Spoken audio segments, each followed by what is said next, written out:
अस्सलामुअलैकुम। लाखों करोड़ों दरूदो सलाम हुजूर और हुजूर की आल पर।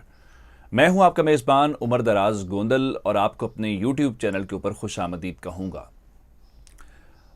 इसराइल के बाद सबक सिखाया जिस तरीके से और इसराइल का जो हाल हो रहा है, जिसने मुसलमानों को आगे लगाना था और जिसने अरबों का तहफ़्फ़ुज़ करना था, जिसने सऊदी अरब को बचाना था, जिसने मुत्तहिदा अरब अमारात को बचाना था, बहरीन को बचाना था, सूडान को बचाना था, मराकश को बचाना था, और इन सब ने उसके साथ इत्तेहाद इसलिए किया था कि वो सारे मिल के ईरान के ख़िलाफ़ एक इत्तेहाद कायम करके ईरान को दबा सकेंगे। लेकिन पिछले 2 से 3 दिन के अंदर जो वाक़यात हुए हैं वो आपके हम सामने रख रहे हैं मुसलसल कि किस तरीके से वो जो इसराइल है वो अपने आप को भी नहीं बचा पा रहा और उसका एयर डिफेंस सिस्टम भी बैठ गया है और उसका जो इस हवाले से न्यूक्लियर प्रोग्राम है उसके ऊपर भी हमले करने के हवाले से ईरान और ईरान के जो इत्तेहादी हैं वो खुल के खेल रहे हैं। अब उसके बाद अगला मरहला आ गया है। अगला मरहला पहले भी जारी था लेकिन उसमें शिद्दत आ गई है।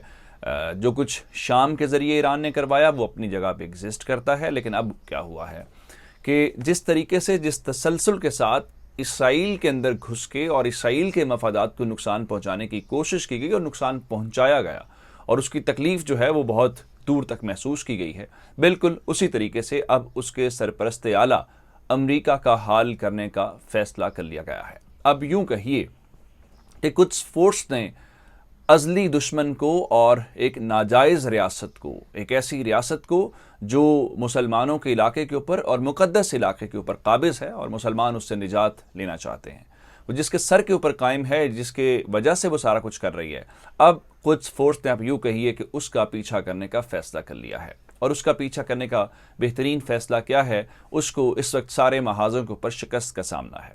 अब इराक़ के अंदर बगदाद इंटरनेशनल एयरपोर्ट के ऊपर हमला किया गया है। अब आप ये कह रहे होंगे कि ईरान क्या जो आलमी क़वानीन है उसकी पासदारी भी नहीं करता कि उसने इंटरनेशनल एयरपोर्ट के ऊपर हमला कर दिया है? तो ऐसी बात नहीं है। 2 तरह के हमले होते हैं। एक वो हमला होता है जो सिविलियन आबादी के ऊपर किया जाए, दूसरा हमला वो होता है जो दुश्मन के ऊपर किया जाए। और अमरीकियों का इराक़ के अंदर मौजूद होना इस बात की दलील है कि आप किसी दूसरे मुल्क के अंदर मौजूद हैं तो क्यों मौजूद हैं, कौन सा कानून आपको इजाज़त देता है, चूँकि आपने इन्वेड किया, चूँकि आपने कब्ज़ा किया, चूँकि आपने वहाँ पे उस इलाके को फ़तह करने की कोशिश की। तो इसलिए जो बगदाद इंटरनेशनल एयरपोर्ट के ऊपर हमला किया गया है वो किसी सिविलियन को निशाना नहीं बनाया गया। फिर मैं जो कह रहा था कि तसलसल के साथ ये नुकसान पहुँचाने का फ़ैसला कर लिया गया है, 1 हफ़्ते से भी कम वक्त के अंदर ये दूसरा बड़ा हमला है जो इराक़ के अंदर अमरीकियों को जिसका सामना करना पड़ा है।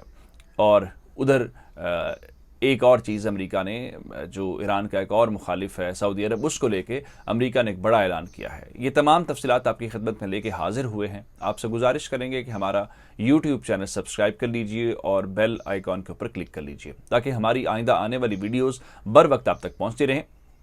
और वीडियो को लाइक भी कीजिए, कमेंट भी कीजिए और शेयर भी कीजिए।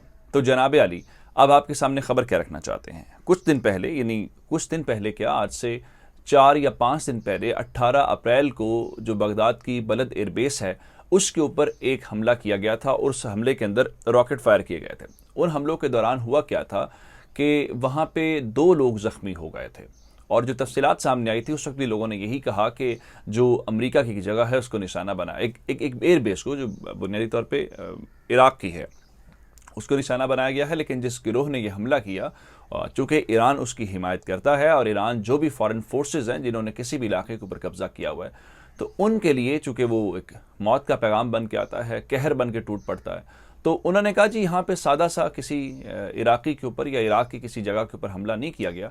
यहाँ पे चूँकि बलद एयरबेस के ऊपर अमरीकी कॉन्ट्रैक्टर्स रिहाइश पजीर हैं इसलिए उनको निशाना बनाया गया है। बिल्कुल उसी तर्ज के ऊपर एक और हमला जो है वो, अब यूँ समझिए कि जो जुमे का रोज़ है वो कोई अच्छा पैगाम लेके अमरीकियों के लिए नहीं आता। मुसलमान तो इस दिन अल्लाह ताला की रहमतें समेटते हैं, लेकिन ये इस्लाम दुश्मनों के लिए, इन सब के लिए दिन जो है वो बहुत सख्त पैगाम लेके आता है। अब हुआ ये है कि बगदाद इंटरनेशनल एयरपोर्ट के ऊपर 3 रॉकेट फायर किए गए हैं और ये जो रॉकेट्स हैं ये बगदाद इंटरनेशनल एयरपोर्ट की हदूद के अंदर आके गिरे हैं। इस हवाले से इब्तदाई तौर पे ये कहा गया है कि कोई कैजुअलिटी नहीं हुई, यानी कोई जानी नुकसान नहीं हुआ। यही बात बलद एयर बेस के बारे में भी कही गई थी, लेकिन बाद में मालूम हो गया कि 2 लोग उसमें ज़ख्मी हुए थे।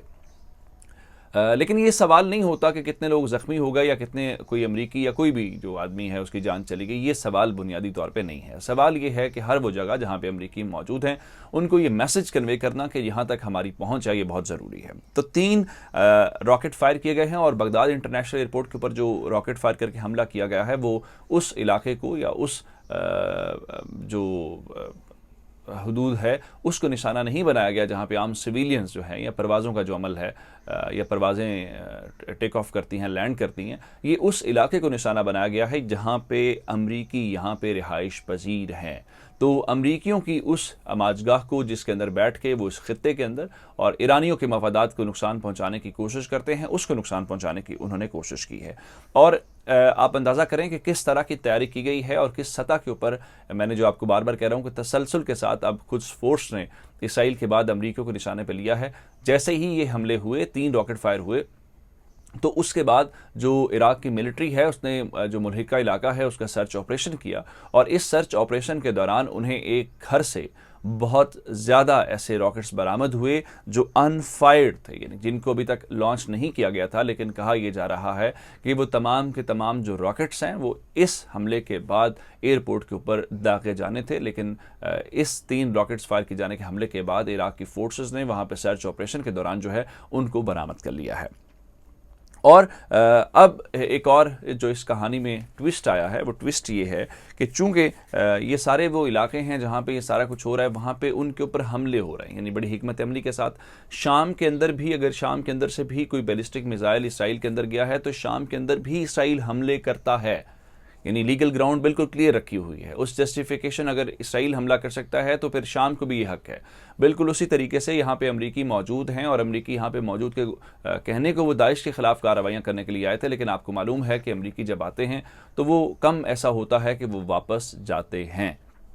अब एक ट्विस्ट जो आया है वो ट्विस्ट ये है कि इस सारी सूरत हाल को देखते हुए कि अगर वो तमाम लोग जो अमेरिका की हिमायत करते हैं या ईरान के मफादात को नुकसान पहुंचाते हैं, ईरान उनका पीछा कर रहा है, तो ऐसे में अमेरिका की जानिब से बड़ा एक बयान सामने आया है और अमेरिका ने कहा है कि वो, और ये बड़ी हैरान कुन हम मुसलमानों के लिए बात है और बाइस शर्मिंदगी है कि जो मुक़द्दस मकाम है जहाँ पे मुसलमानों का काबा है उसकी हिफाजत तो मुसलमानों को करनी है, वो जगह तो मुसलमानों की है, लेकिन इन सऊदियों की वजह से मुसलमानों का सर हमेशा शर्म से झुक जाता है। ये ऐसी हरकतें अपने इक़्तिदार के लिए करते हैं।